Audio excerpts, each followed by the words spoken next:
To no one's surprise, Delicious in Dungeon is still hitting. There must have been some kind of spell placed on the red dragon's soul. I'm gonna defeat that thing for you. You will not lay a finger on them. For my first initial thoughts of this show in my first video, I already knew this was going to be a banger, especially when I saw Studio Trigger, especially when I saw this dumbass concept to go to a dungeon to save his little sister. I knew it was going to be a great time. Oh yeah, One more thing. if I get one more good fantasy anime, I'm actually have faith in fantasy. Okay, my faith has been restored. Okay, forget what I just said. But back at the task at hand, I really want to talk about all the positives and why I really did like Delicious in Dungeon, besides the first 3 episodes I did go over. It really fleshed out some of the ideas and concepts that I love the most in this show. But one of the sleeper things in this show, hands down, is the world building. I think it's peak world building in this show, especially when it comes to the idea of the dungeon specifically in itself and how it's like rooted out and like sought out. It's almost like it's its own country, where riches can be claimed, an ecosystem is built, and a title of king is there for anyone who can reach there first. Weary of this gilded world, no glitter, no soul. With each episode, they always made it interesting and new and different when it came to one of the floors in the ecosystem, where they would have something completely different going on, as well as all the different foods that they would have to eat here and there or be forced to eat. But again, I don't know what's going on, but a lot of the shows I've been recently watching have had a lot of comedy in it, and it's almost sometimes, again, it feels secretly like a comedy from time to time. Like I say for the other shows as well, that's still a good thing because the comedy still hits in this show specifically too. Something else that's extremely major that I have to talk about is just the main cast slash the characters. The main cast, I love them. I love pretty much all of them. But the first one I want to go over is just the main character himself, Lios. Now, Lios is the main character on a noble quest of trying to save his sister from the belly of a dragon inside of a dungeon. Yeah, it'll surely go well, I promise you it will. But I really do like Lios. He does have his positives and negatives as the series goes down, but I think he really is best described as he's as sturdy as a rock but happy as a gopher. He's always been the optimism of the group. He always sort of brings in people that necessarily he doesn't even know, and once they meet him or once they see him a few times, they have a complete understanding of like, hey, he's sort of like a good guy, but he's really fucking weird at the same time. Especially when it comes to him loving monsters and how that necessarily became him keeping secrets from the group when it came to him having a monster inside of his sword, or his other negative trait of him being a bonehead and not being able to read the room from time to time. But there's 2 interesting things I have to go over that's connected to everything I said about Lios up until this point. But the first one being just the idea of him being king. Now this comes into 2 different forms where this gets brought up. With the first time with a character by the name of Kabu that we see multiple times throughout this season, who seems semi-similar to Lios in a leadership position, but has drastically different changes with him, like his origins and his ideas of how the dungeon should be shaped itself. And then the second time where this all gets brought up is when it says it's a prophecy that is actually Lios, the man that has winged lion that'll actually save everybody here. But the one I want to hyper focus on specifically is the conversation with Kabu, because Kabu specifically does not think that Lios should be the king or the leader of this dungeon. He just thinks that he loves monsters and that is the only thing he cares about besides his sister itself. And if I was a betting man, I would bet that Kabu actually wants to be the leader or the king of this dungeon himself because of what happened to him when he was a kid. When he was a kid, necessarily the dungeon that he was around had a failure in ecosystem. So then when it failed in ecosystem, all the monsters flooded outside of the dungeon, invaded the village that he lived in, and killed his parents. And the way he always talks about the situation is like he never wants this to ever happen to anyone else again. But to give Kabu some grace, I think he actually can fit the position of being the leader of the dungeon, not only because he's had the experiences of him being inside the dungeon, but there's multiple other traits to it. I think he has the trait of doing well in specifically difficult situations, like when he reached a point where he had to have a conversation with the elves and figure out a way to really stall these people, because there's no way he can actually fight these elves that are high in magic and mana, or for him fighting for what's right, especially when it came to the ecosystem of the dungeon itself, with killing the people that try to abuse the system and try to take people's corpses and make them pay them. But with all the positive, I do have 2 negatives specifically when it comes to Kabu. One, I think he has a dark side of himself that he's gonna have to deal with. He has a really negative experience from when he had all that trauma as a kid. He has to deal with that to actually go forward in his life. And 2, I also think with Kabu is that he gets easily deceived multiple times, and I think that he needs to actually fix that. It's a really bad trait to have, especially when it comes to being in a leadership position. But bringing this all back to Lios, right? With Lios, I actually think he actually has a really good shot or a really good decent chance of being the king if he chose to be the king, because he has good traits. One, he has the really good trait of leadership. He almost led a group of 4 people all the way down to the lowest floor of the dungeon itself.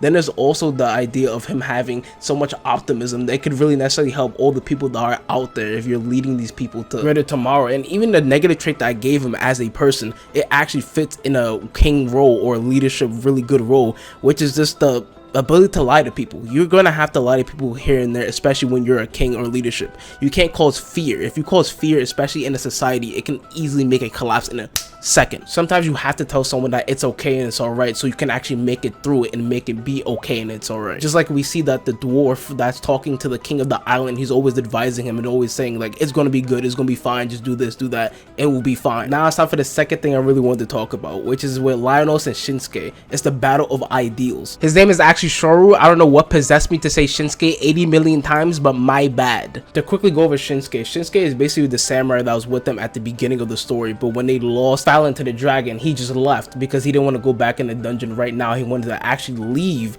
and go and get more help because this is the girl that he loved and he proposed to, and he didn't want to take a risk and a chance with any of the other group members that were there. So when we fast forward and we meet Shinsuke again, when Shinsuke and Lios meet and they explain everything of the situation that has happened up until this point, and they fight a specific foe that Lios and Shinsuke get into a conversation and they get into a confrontation where they both box each other out, where again Lios has optimism in the situation that's going on. He has a complete belief in the faith that he's going to win, he's going to get his sister back no matter what, and it's going to be okay, even though he hasn't necessarily been winging it the whole time. Shinsuke on the other hand is a complete opposite of Lios. He doesn't like anything that Lios is doing. He hates that how carefree he is. He hates that he's always been winging it this whole time. He hates that he never actually went out to get more help, and proclaiming that he never liked him because of his nature. But this whole situation really feeling like it's a battle, it's a fight of idealism, it's a fight of creativity versus cold hard facts. Shinsuke is representing the cold hard facts of the situation and how dire it is. You need to do something else about the situation, where Lios is actually depicting the idea of you being creative, you going forward, you being completely optimistic in your goals and not stopping no matter how hard the cold hard fact is. You can do it if you choose to do it. But this confrontation and conversation ending when Shinsuke says, I envy you. When I take away from when he says, I envy you, I feel like he's meaning like he envies like his optimism. He envies the fact that he was able to go back in the dungeon, get it to this point, get to this far, and he's actually still able to continue going. He envies his optimism. He envies his own worldview. He envies the fact that he couldn't do anything himself in that moment in time. But finally moving on to the character Marcel. Marcel, oh my goodness gracious, I really did like Marcel a lot, because with Marcel you saw a lot of like scaredy catism when it came to the beginning of Marcel, but as the series like went on, you just slowly get more and more and more information about her and how her mind literally thinks, like her connection with Fallon, how much she necessarily believed in Fallon and loved Fallon as a sister, where she always thought that she was great and beautifully amazing at magic. And even though that Fallon always had a weird side to her, she always loved her for it. And even though a lot of times, especially in the beginning, she would love to do stuff by the book, she actually grew into a person where like she would do anything that she has to necessarily do. Not everything, but majority of things when it comes to saving Fallon, or her getting food in her stomach, or her even just doing a specific magic that is highly illegal to save somebody. But my favorite thing that came from Marcel is just something I'll call the elf concept, right? Now the elf concept is what I would say is like you living a long life. You're gonna live up to 500 years in this universe when it comes to you being an elf. You living 1,000 years is like something irrelevant to the past at this point when it comes to being an elf. So 500 years is like your lifespan. Everyone else, like a half foot, only gets to like maybe 50 or 100 years. Human, 100 years maybe tops. Dwarf, maybe 300 years. But an elf lives up to 500 years and they have to deal with loss almost all the fucking time, and especially in their lifespan you're gonna see a lot of loss. So this idea for Marcel gets brought up in one of the best episodes in the show, hands down, where they go into Marcel's dreams and then she dreams of this specific monster that's ever changing. It has almost a darkness, an abyss to it. It looks like everything but anything at the same time. Knowing that this monster represents a loss, the show is basically screaming at you that Marcel can handle the idea of death, but she can't handle the idea of all of her friends dying,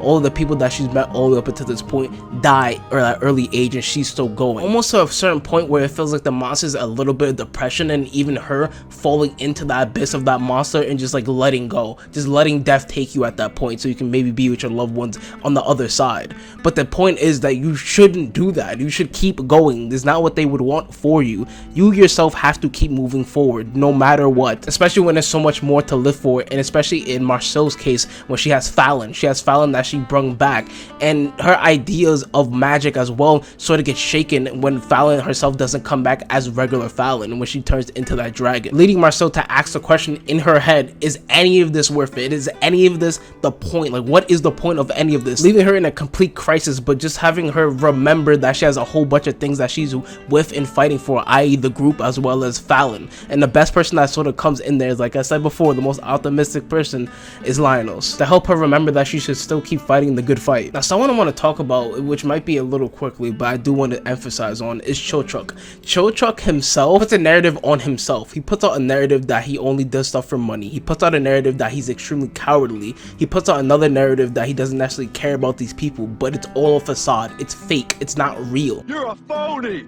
Hey, this guy's a great big phone! Chillchuck genuinely cares about these people, and that should have been abundantly clear when he went down with Lios into the dungeon the very second time to go save his sister. And when he lies about him going only for the money, the story abundantly tells you that this dungeon has basically been stripped of mostly any and everything. There's basically nothing in this dungeon, completely disproving his lie. And the only time where he genuinely says that out of his mouth is when the orc sees right through Chillchuck and says, I know for a fact you care about these people, so don't try to make an attempt to lie to them to get them out of this dungeon. Just tell them it's too dangerous or we have to leave. Just be honest, and your honesty will reward you for riches for many moons. Now, the next character I have to talk about, I don't even really gotta say much, to be honest with everybody here. The GOAT, the man, the myth, the legend himself, you know who I'm going to say. It's Senshi. I love Senshi the most out of anybody in the main cast. He's just the greatest. He's the best. Not only is he the chef and the cook for everybody here when it comes to cooking up a monster or just a good decent meal, he also is just like the father or the brotherly figure for most of these people here, with him always wanting to take care of these kids like he's a stay-at-home dad, but at times giving them the respect and the space they need to get away from them and be their own person. And that leads me to sort of talk about his bond with Chillchuck. I think he sees a lot of himself in Chillchuck, because when he was 37, which is a kid in dwarf years, well, apparently that's fucking wild, but when he was a kid, he couldn't necessarily do a lot or much to help any of the people that he was with when he was adventuring. And it feels like they have like a nice bond together. They have a nice 1-2 punch when it comes to them having a conversation or them talking about specific things. And also somehow reminded me of a hard-headed father when it comes to the ideas of him using magic. He's like, nah, I don't want to do that. I want to do it the right way or some shit like that. And the last thing I want to say is that just the tension that was seen in the end of the season when it came to Senshi as well as what he was eating, I was on my tippy toes thinking, please God, don't tell me he did what I think he did. With experience comes maturity, and with maturity comes guidance, and with guidance comes bonds. And lastly, we have Itzumi.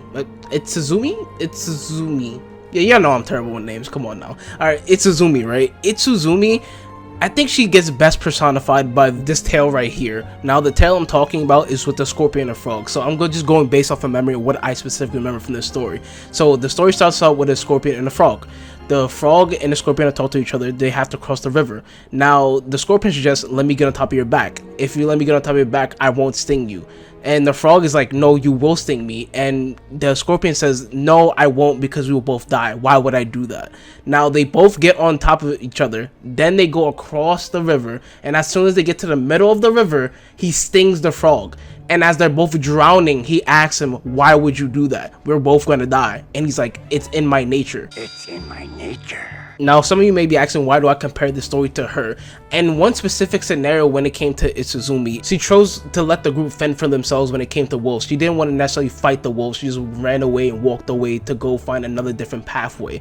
And not only in this scenario, she also has just the attitude of a bad attitude person that doesn't necessarily want to do anything and just wants to do things their specific way. That's her nature. On top of that, she really does act like the way how she is on the outside. So on the outside, she looks like a beast, but she's always been originally a human that got turned into a beast. She wants to go back to normal, but the way she acts, the way that she treats herself, and the way she treats others is more beast-like. But the thing I see in her is the nurture. The nurture part is the rest of the group. The rest of the group not only gives her advice on how to just be a regular person, but just to be nicer, to actually how to treat people way better than what you're doing now, how to use utensils, how to respect the food that you eat, becoming an inherently slow process that's going to pay off in the end. There are also a lot of other characters that I think are extremely fun and great out there, but I don't want to make this video way too longer than it has to be. It's already almost 15 minutes. So all I want to say is thank you guys for watching. Thank you for liking, commenting, subscribing, and I highly suggest Delicious in Dungeon. Go watch it. Go give it a chance. Go watch all the other animes I did have in here, like Free Run.